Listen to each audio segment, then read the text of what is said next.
everybody. Welcome back to day 3 of ECGC. Next, we've got up Jesse Scoble, who is the lead writer on Hyper Scape over at Ubisoft, and he has also worked on Assassin's Creed, Odyssey, Far Cry 5, and several other wonderful titles along the way. And he's going to talk about storytelling and battle royale. So with that, Jesse, I'll send it over to you. Hello. Good to be here, everybody. This is a show I love, coming to ECGC. This is, I think, my 6th or 7th or something like that. So today, I'm here to present 100 Stories in the Naked City, Storytelling in Battle Royales. The title comes from the eponymous film, The Naked City, from 1948, and a police drama that followed from 58 to 63. The film, and each episode, concluded with a narrator saying the iconic line, "There are 8 million stories in the naked city. This has been one of them." The idea of those millions of souls, each with their unique stories, led me to thinking about battle royales.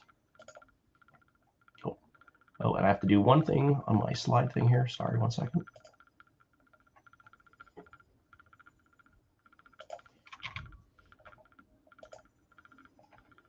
Oh, having technical difficulties. Give me 1 second.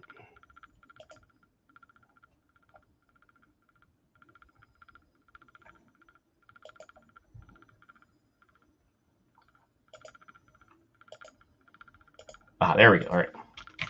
That's better.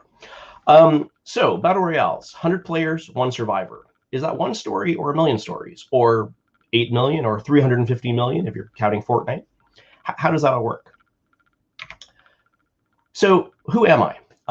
As Jay mentioned, I've been, until recently, the lead writer for Hyper Scape at Ubisoft, although I've left the company recently. Previous to that, I've been at Ubi for about almost 5 years and contributed to 2 Assassin's Creed titles, including Odyssey and Origins, a little bit to Far Cry 5 and Watch Dogs 2. Before that, I was a writer and eventually lead writer of Wizard 101, a family-friendly MMO down in the Austin area. And all told, I've worked in computer games for about 16 years and gaming for about 20, 21 years. My earliest days of my career, I had about 5 years in pen and paper games, contributed to more than a dozen titles. So to make sure we're all on the same page, let me talk about what Hyper Scape is for a minute. It's Ubisoft's futuristic, fast-paced urban battle royale. The Hyper Scape was the name both of the game and a concept within the lore of the game. In the game fiction, it was a fully immersive, connected virtual experience, more or less what we dreamed, what we wanted the internet to be. Everyone uses the Hyper Scape for work, remote, as if you're there. I know, imagine that, right? School, social connections, shopping, entertainment. And within the Hyper Scape, there are a number of games. The most popular game is Crown Rush, a fully safe, extreme game, and one of the fastest ways to gain fortune or infamy, and one of the few ways to change your lot in life. It was developed in the fiction by the mega corporation Prisma Dimensions, a once niche biomedical technologies company focused on neural research that blossomed into a globe-spanning mega corporation serving all your wants and needs. So some of the key features that we wanted was a big roster of characters.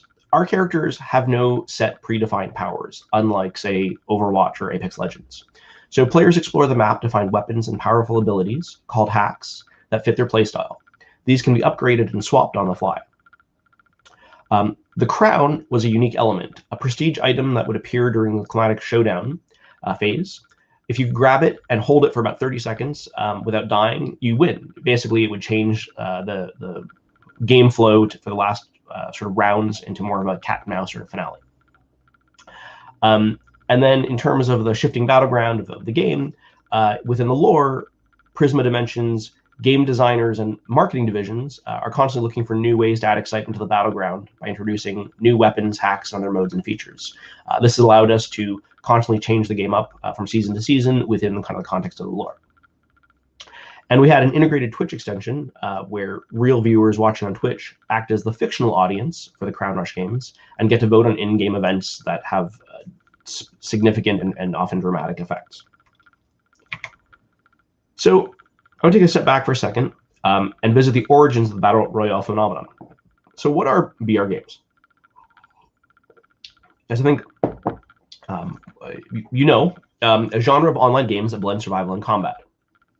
Typically, you have a medium to large number of players dropped onto a sizable map, the combat field, that gives them some choice as to where they land. Often, they have to balance risk and reward. If you go to highly contested, populated areas, you may get better loot, but you're at greater risk of dying, early on. Players normally begin armed with little to nothing and have to scavenge weapons, ammo, armor, power-ups, and other equipment to help survive. And normally there's a ticking clock mechanic that causes the map to shrink, forcing players into smaller and smaller areas to stop them hiding and force conflict. And the objective is clearly, be the last one or last team standing. So battle royales can be traced, I think, back to some literary roots, such as The Most Dangerous Game, a short story which was originally published as The Hounds of Zaroff by Richard Connell, which had Sanger Rainsford, a big game hunter from New York City, traveling to the Amazon for a jaguar hunt. He falls off his yacht and swims to what appears to be an uninhabited island, and is hunted by a Russian aristocrat, General Zaroff. Some years later, we had Lord of the Flies, which has a group of British boys stranded on an uninhabited island, and their disastrous attempts to govern themselves and their descent into a wild state. So after Lord of the Flies, The Long Walk is a story by Stephen King, where he depicts a future dystopian America ruled by a totalitarian and militaristic dictator who stages a contest every year where 100 teenage boys participate in the Long Walk. They start at the edge of the Maine-Canada border on the morning of May 1st, and they travel down the coast until only one is left, and that winner gets a prize of anything that they imagine. And another Stephen King story, The Running Man, his dystopian thriller set in the far, far future of 2025, where Ben Richards participates in this game show, The Running Man, which allows contestants to go anywhere in the world being chased by hunters, trying to outlast them. So these kind of set the stage. From there, I sort of ramped up a little bit to more modern references. There's a lot of occurrences of battle royales, Royal Rumbles in the professional wrestling world. These sort of big cage matches or open matches that would have 10, 15, 20 wrestlers all kind of competing to sort of be the last one. And I think that sort of permeated a lot of the culture of other entertainers and developers and so forth.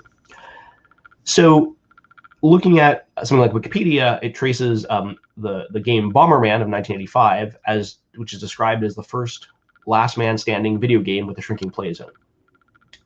For me, Doom was a much more reasonable origin point for deathmatch games. You could play with up to 4 other players on a local network or dialing into another computer's phone line. And at that time, that was revolutionary, and you could do nothing like that previously. Other things that kind of jumped out when I was doing this, things like the Unreal Tournament, certainly, and Quake pushed really the idea of the deathmatch survival stuff quite into players' consciousness. And then even on other entertainment sources, the rise of reality TV in the 90s and 2000s, games like Survivor and so forth, had this sense of big over-the-top characters, competing and sort of scheming against each other and trying to be the last person to survive to win the big prize. So the last two I want to kind of talk about here, those were the highlight ones. So Battle Royale is obviously the purest example of the concept. It's a Japanese novel, manga, and film, where a fascist government wants to instill fear in the citizenry, and so enacts a program where groups of high school students are transported to a remote island with random sort of appearing forbidden zones that are death sentences, and the students are given random items and weapons and pitted against each other. If they don't keep killing each other or keep fighting, the explosive collars they wear will detonate, and so they are forced to keep scheming and fighting and betraying each other until only one is left alive. And then a little bit after that, Susan Collins is working on The Hunger Games, which has a somewhat similar setup, right, with the Katniss and people sent into the arena to compete for kind of the entertainment of the other districts and to kind of keep people sort of in line. So lots of other games have kind of picked up from this, or the roots of it. I think really the ones that are most significant are Minecraft had a survival games mod in about 2012, which recreated the sense of the Hunger Games. When players would come into it, there would be a central cache of goodies with everyone standing in a circle around it, and they had to choose, whether they wanted to kind of compete for that good loot at the center, putting themselves at risk, or maybe run away and look for things hidden farther in the map. This sort of helped inspire, or sort of similarly, there was a mod for Arma 2 called DayZ, which was an open world survival horror mod, where the player is a survivor in a zombie apocalypse with limited resources and has to scavenge the world for supplies such as food, water, weapons, and medicine. All the while killing and avoiding zombies or other players. So one player did a mod of a mod for DayZ, Brendan Green, and in which case here gear was scattered all over the map instead of in the center point, like a Hunger Games style. And this became very popular. It was the Battle Royale mod for DayZ. And that player, Brendan Green, whose alias was Player Unknown, was able to kind of take that popularity and actually get a consulting job with Daybreak Studios on H1Z1, King of the Kill, helping them set up their Battle Royale. And then he went from that to working for Bluehole and PUBG games and created Player Unknown's Battlegrounds. It was really a trailblazer for the modern Battle Royale, surging in popularity even in its early access on Steam. Right after kind of PUBG's success, Fortnite Battle Royale was a spin-off of a co-op survival zombie shooter. Zombies are big in these games. Where I think the development was so far along, and they saw the popularity of PUBG Battle Royale, they said, hey, we can add this basically, and that became the predominant mode for Fortnite and really what people think of it today. So there's lots of other games that have kind of gone into the Battle Royale space. The two that I'm really going to talk about a lot today are Apex Legends and the game that I worked on for the last couple of years, Hyper Scape. So why are Battle Royale so popular? Some of it is the thrill of against-the-odds survival, battling to be the best in a massive field of players. The random elements, such as the size of the map, where you land, chance of finding good loot, loot that fits your playstyle, weird, bad loot, makes it feel rewarding, and it has sort of that addictive loot box kind of capacity. The fact that sometimes, even if you're not a good player, you can get great gear and maybe get the drop on somebody who is a better player makes it feel rewarding to even lesser skilled players. There's a sense of quick matches, so even if you die, you can get back in pretty quickly. The highest echelons are highly competitive and skill-based. There's a real appeal for streaming and esports, although maybe more of a focus on streaming, as there's you'll face a wide array of skill levels. And some games have more kind of downtime built in, so you can kind of goof around and be silly. And because of all this, Battle Royales went from a relatively obscure mod to a mainstream game phenomenon in less than 2 years. So the genre's first iterations added a social psychological experience. If you ran into another player in a game like DayZ or Z1, you never knew if they were going to help you or hurt you, because you were competing to survive against the zombies, right? Everyone could be an enemy, and friends could later betray you. So this created a sense of emergent gameplay when you're not dealing with AI or only with AI, but with players who are really the most unpredictable mechanic. They are crazy and strange, the most dangerous animals, right? There was a great mix of highs and lows, high stakes feeling with the permadeath, without a long-term investment. If you died, you can just restart and try again. The real treasure was the friends we made along the way, right? It's not just about winning, because often, well, most of these games only have one or a handful of winners of its team, but it was often about the fun and hilarious things that happen along the way and experiencing with your friends. And while players are not there for story, gameplay is really king in these games. There is a sort of loose sense of dramatic structure that follows through, that everyone can kind of get used to and experience.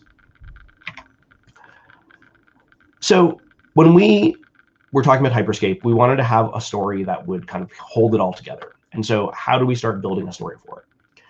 We knew we wanted a world that had some logical consistency. We wanted something futuristic, but not too far in the future. And we knew we wanted to create a new IP, an intellectual property, for the company.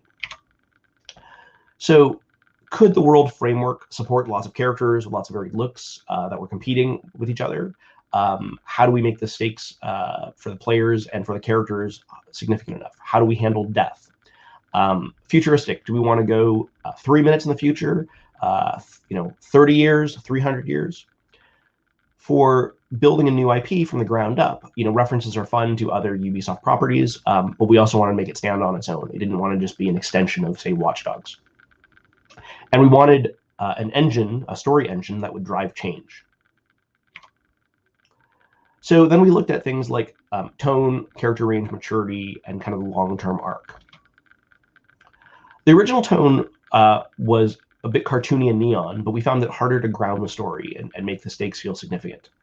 For character range, we wanted characters from as many parts of the world and many regions, ethnicities, sexual orientations, social ranges, etc., as possible.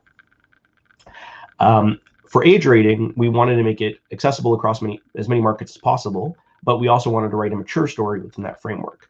So when I worked at Wizard 101, as I said, it was a family-friendly sort of Harry Potter-esque kind of game. I used to joke that it was aged from 6 to 66, from kindergarten to your grandparents playing. Here it was more 9 to 90, that you had to have some good twitch reflexes, but we also wanted the story to be engaging, interesting enough all through for any kind of decade, any age. And then we wanted, for our long-term arc, mysteries and intrigue and ongoing high-stakes plots, some intensely personal, some at the highest echelons of power, to drive the characters over a multi-season arc. So, as I said, our first explorations were lighter and fluffier. We were trying to create something that would let characters play characters from a whole range of different sort of made-up movies and games and entertainment things. But we found kind of the art style was very hard to bring it all together. As a kind of example, when, again, on Wizard 101, I did a dinosaur world once, Azteca, and the concept art ranged from sort of Dino the dinosaur from the Flintstones to a photorealistic sort of T-Rex from Jurassic Park. And both of those are dinosaurs, but when you see them and everything in the middle of that sort of range on screen at the same time, it feels kind of dissonant and jarring. So with the kind of lighter sense we first tried, it felt like it wasn't sort of enough of a place to kind of hook into. Like the characters weren't engaged enough, the stakes weren't high enough. And we were trying to bring in characters from sort of too many genres, and it just didn't feel cohesive. So we went back to some of our source material and spent some time iterating. So there's a couple of things that I and the other writers referenced. And we decided to choose a date 3 decades into the future, meant that we could lean into current trends and extrapolate positively or negatively without worrying about the world being too radically different. Through revisions and iterations, the team found a more comfortable zone in something a little more Black Mirror, where humanity's greatest innovations and darkest instincts collide. The VR rigs on the cows make them more relaxed, so they produce more milk. That's the thing there. So we're looking at the resources as well of our kind of early prototypes. And one of the things the team used to speed along development was to build the original map on the bones of the Paris map from Assassin's Creed Unity. While this would eventually become heavily modified over the development of the project, narratively we decided to lean into that notion and make the headquarters of our mega corporation in Paris. So we made our genius inventor French, Mathieu Eiffel. He was a brilliant, dedicated, supremely optimistic engineer. He paired up with Dr. Ivy Tan, a savvy business magnate from Singapore who turns Prisma dimensions from a scrappy startup into a world power. The two made the B-Link, a sleek mind-to-computer connector, sort of like the iPhone 30, I guess. And Eiffel was responsible for other inventions, such as AI explorations, creating Ultimate Grace, his personal assistant, and the face of Hyper Scape. She's the silver woman in the center there, who's our announcer. And you can see we did a prototype of what the B-Link might look like, if it was a real thing. So that was some of the kind of fun early development stuff to get everyone on the same page and come up with a vision we could work towards. So, welcome to 2054. Prisma promises you a future brighter than you can imagine, a million colors you've never seen before and cannot name, but Prisma will and will trademark, and an infinity of universes waiting for exploration, business, and wonderment. So narrative design tried to embrace the gameplay elements. We established as a conceit that the characters that we're making are playing a game within the world of 2054. So the concept of death is just losing a game. But over time, everyone would have very personal stakes in doing well in these tournaments and in this virtual world and going against the powerful forces. As I mentioned, that individual characters didn't have specific set predefined powers, but there were a bunch of abilities and power-ups that would appear on every match that you could mix and match it to fit your playstyle. So these, we call them hacks, and they were so we had to figure out, how do we have these power packs that's kind of messing up the gameplay in the lore. So we decided they were designed as dev tools by our inventor Mathieu Eiffel for his kind of god mode hacks. They weren't originally intended in the lore for standard users, but as the story unfolds, basically one of the players, one of the key characters, accidentally releases them into the world very early on, so that they are always there for everybody. The crown would be an important symbol and could be a resource to leverage. Winning had to be more important than just cash and prizes. It had to get you kind of knowledge and influence. So, a battle royale is obviously a tremendously different experience from, a 50 or 100-hour story, like an Assassin's Creed or Witcher or Far Cry or whatever. We had limited cinematics. We had only, a few tools really for kind of conveying the story, and we wanted to use them sort of as best we could. So, for example, so we had very limited cinematics, which were often kind of driven by marketing. Initially, I would say they were more sort of mood setting and metaphorical. It's hard to cram in everything that every stakeholder wants and still be kind of literal and canonical. For example, we might be told we had to highlight new characters that are showing up in a season, reveal kind of top coveted skins, showcase new hacks or weapons, show off new gameplay modes. Kind of doing all this in a very limited time, with limited budget and limited characters and so forth was quite the challenge. So, for example, our first lore trailer, so I'm just show a couple of snapshots from it, showed Ace, who's our guy with the motorcycle helmet at the front, being chased by Myrto, one of our kind of newer players. And he's running, and he zaps her, and she dissolves into pixels. And then he's free and clear, and all of a sudden something kind of weird happens, and a dude's appearing, and somebody who's invisible basically attacks and kills him. And this is Nahari, our intrepid reporter, who is watching this video and seeing kind of the first instance of a hack. I mean, this was really to set up the kind of mystery and that sense of it. Now, in the actual lore, if you read the way it kind of unfolds, that isn't the sort of the exact moment that it happens. But this was the way that we wanted to convey it in that sense, where we're trying to capture the atmosphere and the feeling of how that experience is, as opposed to all the specific details in that trailer. And part of this is because quite often the bigger assets, like trailers, have to be done very far in advance. And so quite often you kind of put a target that you're hoping to hit, but during the natural course of game development, lots of little things will change along the way. And you may also be able to spot a little Easter egg in the file name there under Basilisk's face, where it says Project Tower, which you'll see pop up in a lot of other places. So this was basically our first roster of characters, pretty much for the first and second season. Some of them kind of got drawn a little earlier. And so over the 3 seasons that I was writing for Hyper Scape, these were kind of the characters that we came up with, and sort of shows you a sort of rough span of what types of places in the world they kind of come from, right? So of all that group, the ones in blue were basically what I considered the real protagonists and antagonists of the story. They were kind of the core characters. So those were the ones that we would try to follow their threads every season and develop. And they were often connected to one or more other characters as a way to kind of push things forward. There were a few there who were maybe more secondary characters, but they were placed in critical positions so that they would, you would see them a lot, like Nikita, who is the right hand of Dr. Tan and the sort of sinister villain. And so here's kind of a quick summary of what we achieved over those sort of 29 characters. We had 16 male to 13 female, a pretty good cross section again around the world, and we still have, there are areas that we didn't have as much representation as I would have liked, but we had a pretty good plan in place as I left, kind of going forward for where to sort of build up on those things.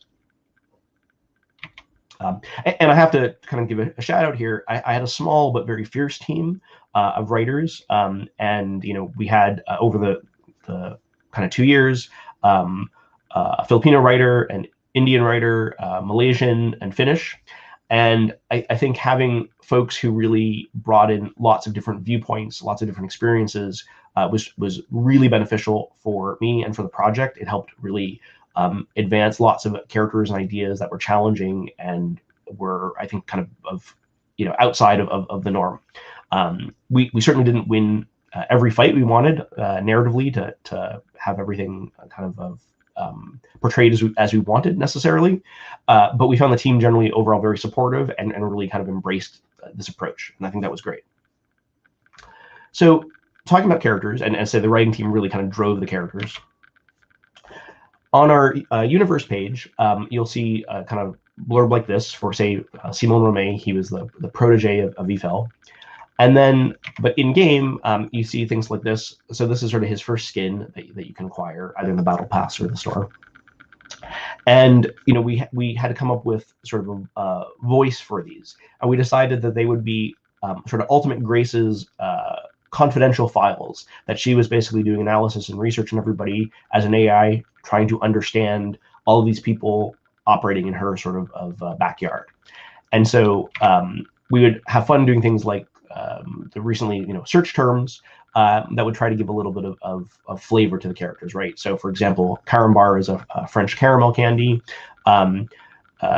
Simon, we decided he was a big fan of English hard rock supergroups, and so some of his barks kind of make some really bad puns along that line. And then we could show here links to other characters, whether they were other playable characters like Amandine, who I think she came out in the next season, but this was sort of a teaser for her, in connection to, say, Eiffel as a story character, or Dr. Jepson, who is a Prodigy.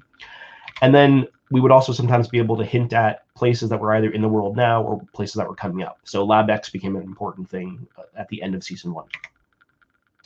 And then we talked a little bit about how she would analyze their gameplay. Not that this was prescriptive, you didn't have to play in this manner, but it was a way of trying to incorporate the idea of the game being very important to the world of 2054 and Hyper Scape. And then we hinted a little bit of a darker conspiracy thing here, where Simone is being monitored as part of the employee surveillance program. So in the first season, there is Mathieu Eiffel. So Simone basically uncovers a bit of a conspiracy, a dark sort of secret that the company's been burying. He brings it to his mentor, and then shortly after, Eiffel has a mysterious death. So Simone's very worried about this. He figures it's all kind of related, starts investigating, and he basically gets flagged as a traitor to the company. So he has to go underground, and he becomes a fugitive. So then we basically sort of hid some of his data and indicated that he was being wanted for investigation. And then he's been spotted in the special Unity Hill district, which would be significant towards the end of the season. So to flip from kind of a darker screen to a very bright screen, one of the tools that we had obviously was the barks for the characters, the lines that they say for kind of every instance and interaction. Each character had about 45 different events that they would trigger lines towards, and about 150 barks total over that type, so with variations. Because we wanted characters from many different parts of the world, we found one really kind of way it was challenging, but we really wanted to do was to have them speak often in their native language. So about 20% of their lines would be in their native tongue. So Simone would have French lines, Ace Japanese, Javi Spanish, and so forth. And we had characters, say, from different parts of Latin America. We would try for Javi to get her slang to be accurate for Mexican Spanish, whereas Laz, he was Cuban. We tried to have that sound correct. And so for that, in part, having a diverse writing group helped with that authenticity, but obviously there were a lot more characters than we had writers, so we would try and get consultants for different backgrounds as we were able to find them and as time allowed. Characters would have a favorite weapon, a favorite hack, signature lines for the shop, the locker, and so forth entering the playscape. And again, this wasn't prescriptive. It didn't mean Simone had to take the Skybreaker or Ace had to take the Ripper. But if you happen to pick that weapon up as in your playstyle, you'd be rewarded with sort of extra lines for that. So there would be kind of the generic any weapon versus the favorite weapon. One of the things that we were still experimenting with when I left was having lines tied to sort of favorite locations or relationships. Although we were still figuring out our pipeline organization for that, Apex Legends has really, I think, nailed that. And so they have a series of lines that kind of change each season that are updated, and they add new lines that basically show the evolution and development of the characters. So, for example, Bangalore, who's their professional kind of buttoned-up soldier, and Loba, who's sort of a high-class flirtatious thief. Initially, when they meet each other, they seem to immediately, know who each other is intimately. They know this type, and they're very dismissive. But over the course of working together, when you play together in the same squad, it triggers a sort of sequence of lines. And again, they kind of updated these dynamic lines every season. And so relationships were often established in loading screens or early lobbies, and then the call and response would evolve. So, for example, I have on screen in season 6, they make the kind of reference, and then in season 7, it kind of carries on that conversation even further. It's like, oh, I don't want to talk about it. Well, I said I didn't want to talk about it, but I'm going to talk about it now. And then this was triggered at the Kings Canyon Air Base. And then I think at the end of season 7 or whatnot, that area is actually removed from the play. So again, that kind of takes that whole trigger out, so that line no longer plays. So in the next season, they would have new lines that would replace those. And so again, you get that sense that the story is really happening and changing.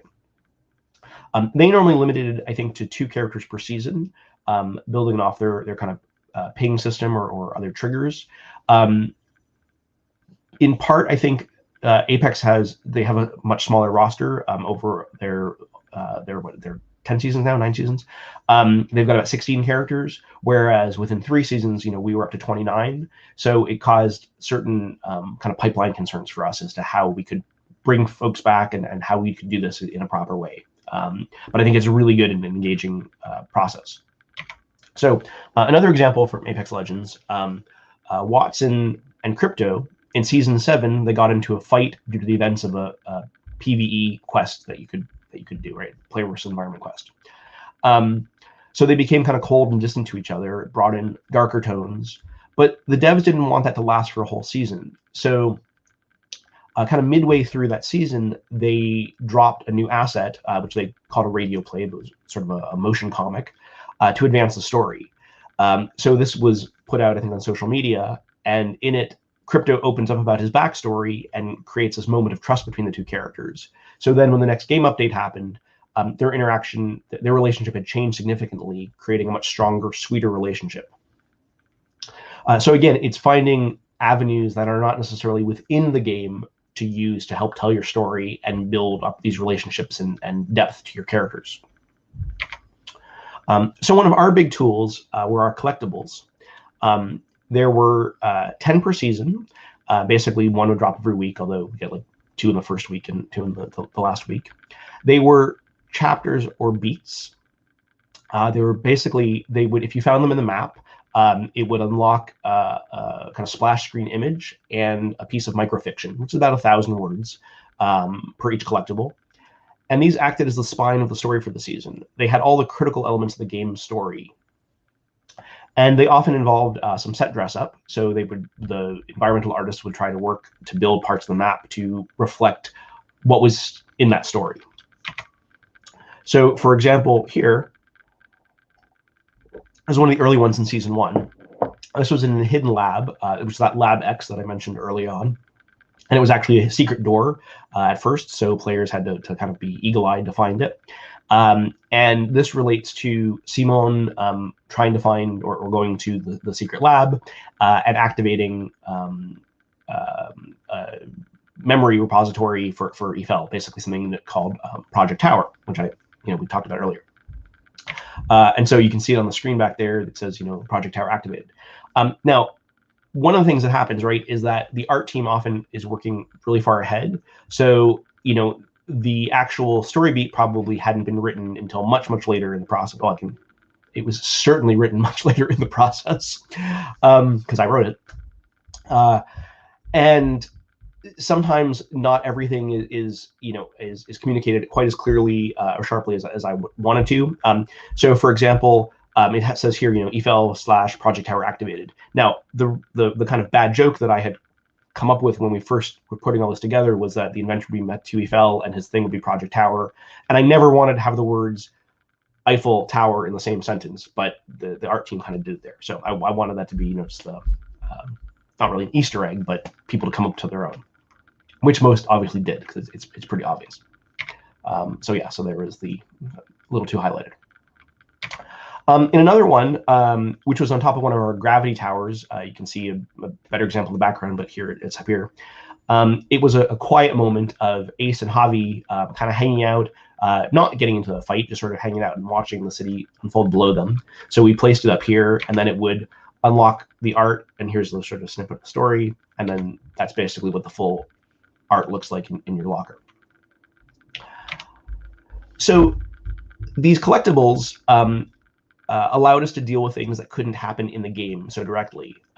And similarly, we had a whole kind of transmedia section, which I'll talk about a little bit more after, but where we had a comic book that also allowed us to deal with things that couldn't happen really in the game. It's similar to Apex Legends motion comics. It allowed us to show locations of the real world or parts of the Hyper Scape that weren't, a Crown Rush arena match. They often allowed for quieter character building moments. So another example, Paladin works in his day job as a Prison of Dimensions customer experience support agent. So it's hard to show this sort of thing in the battle arena. Now, talking about spectacles, though, things to show in the game, Fortnite are obviously masters of the spectacle. Their first live event was, for example, a little meteor dot that grew bigger over time that eventually struck down and took out a location. That really set the stage for their subsequent events. It showed that the events were not going to necessarily be pre-rendered cutscenes where every player would witness the same thing from the same perspective. They would be contextual. You could interact with them differently, depending where you were on the map or what features and abilities you had, and that they could alter the map and the play style in significant manners. So for those who are big Fortnite fans or whatnot, so other events that they had were things like the cube event, where this giant purple cube showed up and it slowly rolled over the map, I think like every hour or so, creating low gravity areas and eventually populating some of the areas behind it with monsters.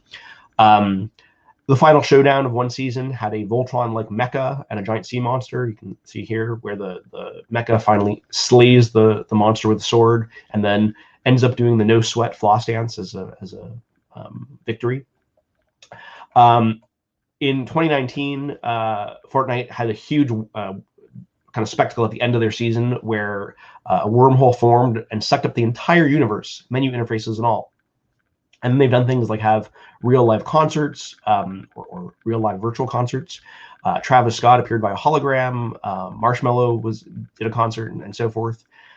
And then they had, even the sort of crazy preview of Star Wars Episode 9, which even included lines from the Emperor, Emperor Palpatine, which were not in the actual movie, but referenced in the movie crawl.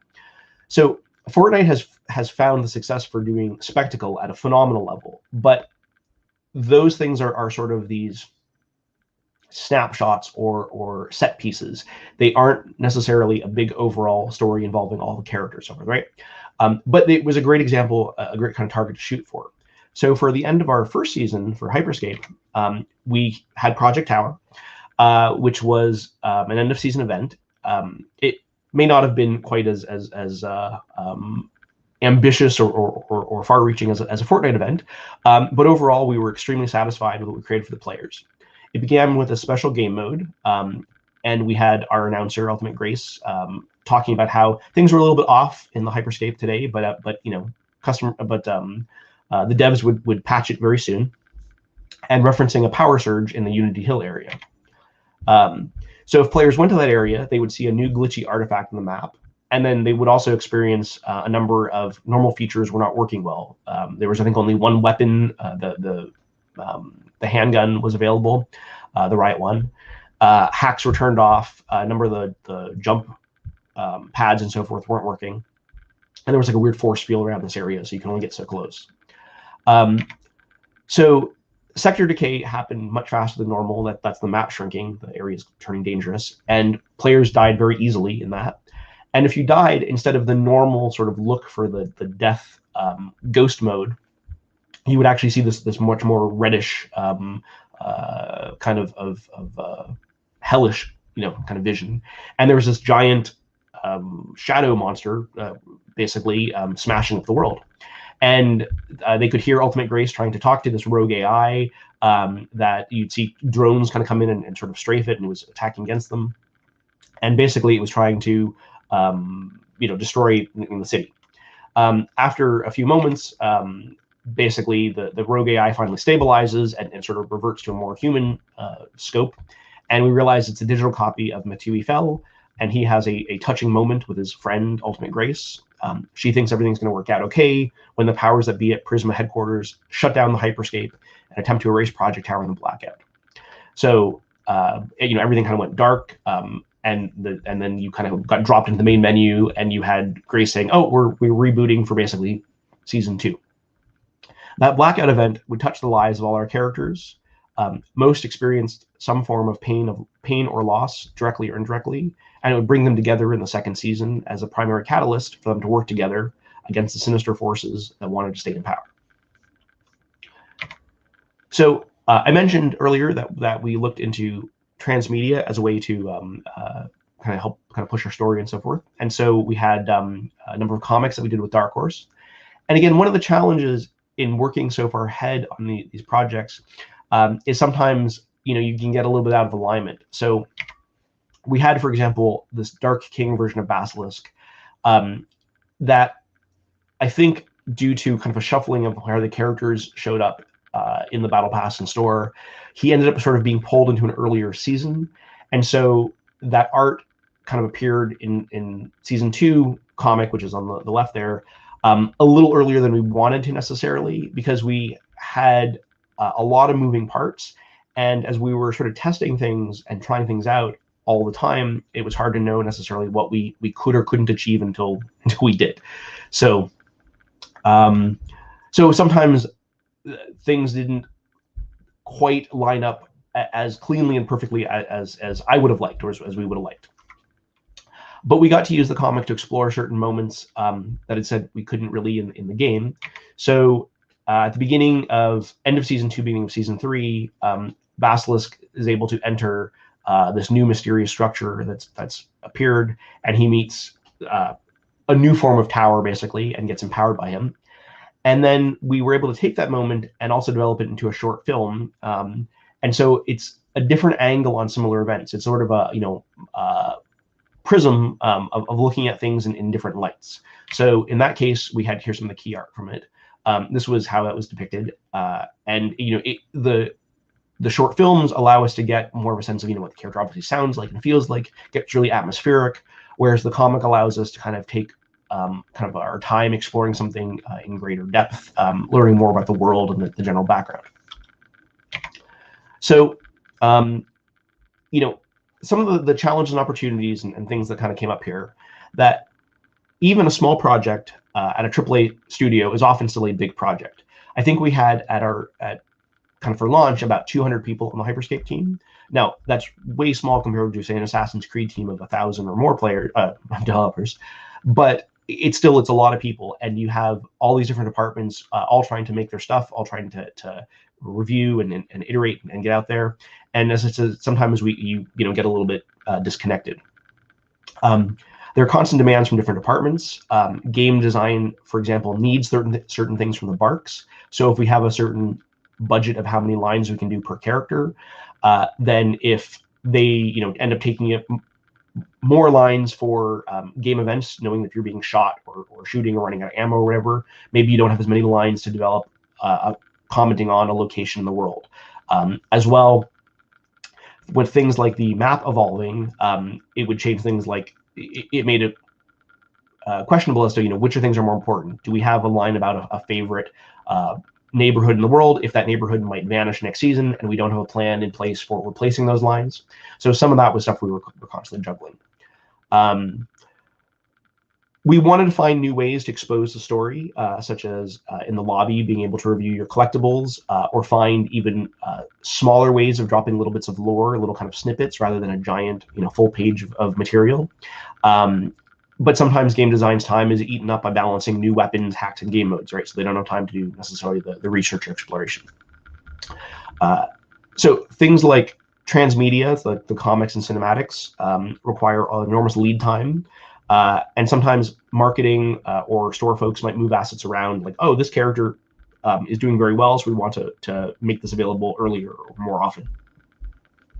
These games, because they're live and a lot of them are free to play and kind of driven by the store, a lot of that data sometimes will shift how the game is deployed.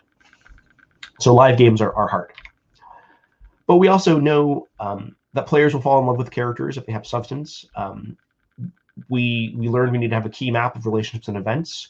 It's important, critical for the narrative team to convey the vision to the team so everyone knows what they're moving towards. And it's also important, and something we were kind of talking about as I left, to create a map for the players so they can follow the story. For example, again, trying to figure out all the story for a game like Apex Legends or Hyper Scape, where that story is told through many different media in different ways, different times. It's really good if your team can agree to have a centralized kind of wiki or timeline lore page that can easily show people, give them access to this stuff. It's also really hard to review things in a more traditional development environment. There's not a lot of time to stop and review. As I said, we're trying to kind of push out content for every season very quickly. Planning a story where you have to lock things really early, and yet sometimes you don't know. So this is our temple, which showed up at the end of season 2. But for most of season 2, there was a lot of discussion of, can we do this? We don't know. Until we got to the very kind of final sort of days of it, it was unclear as to whether we could. So writing the story that says, hey, the temple is forming, this thing is happening, it becomes a tricky situation. People want you to lock down details, but you as the writing team want to keep things as open as possible until you actually know what the answers are. So I want to thank everyone for their time here. There are 350 million odd stories in battle royales, and this has been one of them. Please feel free to reach out on Twitter or LinkedIn, and I'm happy to take any questions if we've got a few minutes. We've got several for you. And for the questions that we don't get to, Jesse will also be over in the post-session chat on the Discord. So, but we're going to get through as many as we possibly can here. So, let's see. I got to scroll. All right. So what advice would you give to someone trying to plot a narrative for a live service game? How best to structure the story beats? Do key moments happen or local or global level? So that's the question, isn't it? I think for key story beats, I think you want things to be personal. You want to try to create as much depth for the characters as you can, and try to kind of connect characters to as many other characters as possible. I don't know if people remember the show Heroes. Heroes was great in the first season. You introduced all these really cool characters, but then they had a problem, or what their challenge was getting all these characters from different parts of the world together. And they spent a lot of time doing that. And I found that we kind of had that problem as well a little bit. Characters who had 2 or 3 or 4 hooks to other characters were really easy to move forward, and ones that only had like connection to one or very tangential connections to others were much harder to connect to the main plot and drag things forward. So if you can kind of create those relationship webs early on, which I think are the local level, and then having a couple of global things, kind of big things that everyone is reacting to, but within their own sort of personal viewpoint and lifestyle, I think is the way to kind of go forward, if that makes sense. So, in a follow-up from CJ, from your experience, how invested would you say players became in both lore and ongoing story events? And for the lore, was that delivered in-game or externally, like on a website or wiki? So I think players became invested in the characters and the lore. You know, every game, and I think Battle Royales more than others, or to a greater degree, you have a large percentage of players who don't really care about the story, right? They just want to kill the thing, shoot the thing, whatever, and that's fine. But there's going to be a group of players who are into the characters, right? You look at fans who love Overwatch, for example, or Apex Legends, or any of these games. The ones with strong characters really resonate. And so, when we had a story beat, which was Ace and Javi hanging out and being kind of a quiet moment, and it's not romantic, it's just it's a platonic friendship. People, when they would play in squads, sometimes they'd go out of the way to kind of role play as Ace and Javi. They would take those roles on specifically. There's no mechanical benefit. It's just they enjoyed doing that. Seeing fan art, that sort of stuff really kind of resonated. And so as I said, we deliver the story both in game and external through the transmedia. I wanted to make sure that the story beats, the things that you found in the game, had all of the most important information, all the key beats you could find there. And one of the things I didn't talk about was the way the collectibles were placed in the map originally. Sometimes they'd be hard to find, or a limited time event might change, so that collectible is actually no longer accessible. And so we had a safety net where even if you didn't find them over the course of the season, at the end of the season, all of those collectibles would be added to the character's locker, so players could go and find all that stuff. And so that way, all you missed out was basically an experience reward, but you could always kind of experience the story there. I did notice from looking at the Discord, sometimes people, again, if something was depicted a little bit differently in the comic versus a beat, they would notice that. And sometimes that inconsistency was just from the point of view of those characters. And sometimes it was, again, because we're doing different media in different ways and times. And so, trying to work as early as possible to keep it as consistent as possible is important. So from Anna, how do you make the story progress in your battle royal, like villains, etc., when your characters are in a game the whole time? So that's a good question. So we had some characters. So like poor Simon, at the end of season 1, there's a Blackett event, and he ends up in a coma. So if you had got a Simon character in season 1, you could always play them. But in season 2, he was no longer available in the shop or battle pass or whatever. He's removed from that. However, we know that the game experience is not the story, and so you can always play him, and that's fine. We don't. That doesn't affect me. It doesn't concern me. But characters who were on sort of a more villainous path, like Basilisk, and he partners up with Hushu, who's a great hacker. They're just they stay in the kind of player choices or whatever character choices that you can pick from. But it doesn't really matter to me if in a match you have 100 people all playing Ace or different versions of Ace. That would never happen in the real world of 2054. But as long as the characters were kind of alive and available and whatever in the story, then they were accessible in the the current battle pass, right, or store to choose. Certain characters like Dr. Tan, for example, was not a playable character and would not be, as far as at the moment, certainly. She's sort of too removed and too distant. It's a little bit like Thanos doesn't show up until the end of the Avengers movies. Whether Tan would show up and fight is kind of debatable. But we also wanted to have characters, as I say, like Basilisk and Hushu, who you could engage with and kind of take on those roles. And they were fun to create, some of the villain characters like them or Nikita, for example, and sort of see how they kind of play out in the game. You get to learn more about their characters through their barks and their other interactions. So.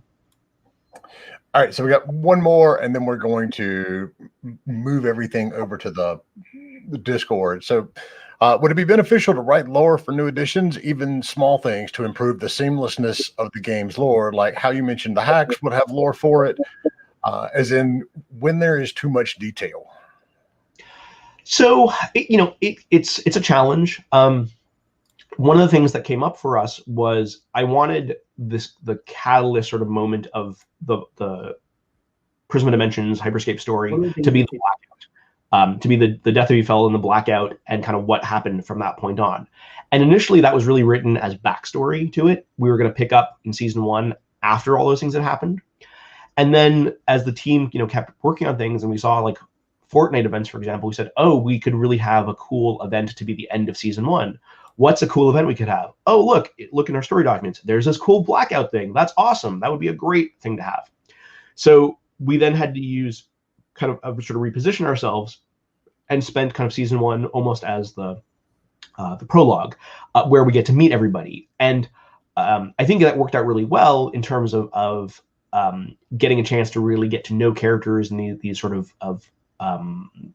behind the scenes, almost, their backstory moments before we throw them into the big conspiracy and mystery. But it also meant we had to find ways of explaining like how the hacks were introduced in the game. We couldn't just say, oh, as you know, this thing happened and the hacks are here. We had to kind of talk about how does this happen from the player experience, from the character experience. And that caused, it was hard. It was a hard thing to wrangle with. I think you have to decide, what things are kind of diegetic and in the world. So like the hacks, for example, are something that is in the world that these players of these characters can find and experience. But the memory shards, the collectibles, they were more metaphorical. Even if you as a player playing a character Ace find one on the map, it doesn't mean that Ace is actually finding Javi's memories in the game, because that's kind of weird and create lots of uncomfortable questions. So some things are very kind of boxed as this is a game element, and other things are this is real lore and sort of diegetic and part of that world. Thanks, Jesse. That's awesome. It's always interesting to see how the narrative aspect of these games has to change when you're not really dealing with what is meant to be a narrative, environment for them. So, all right. So we're going to close this one down. I am transposing the questions that are left in chat over to the Discord. And then Dan will be back in just a minute with Amanda Garner and her talk on trust, lust, and lust, writing effective romance in games. Thanks, everybody. See you on the Discord.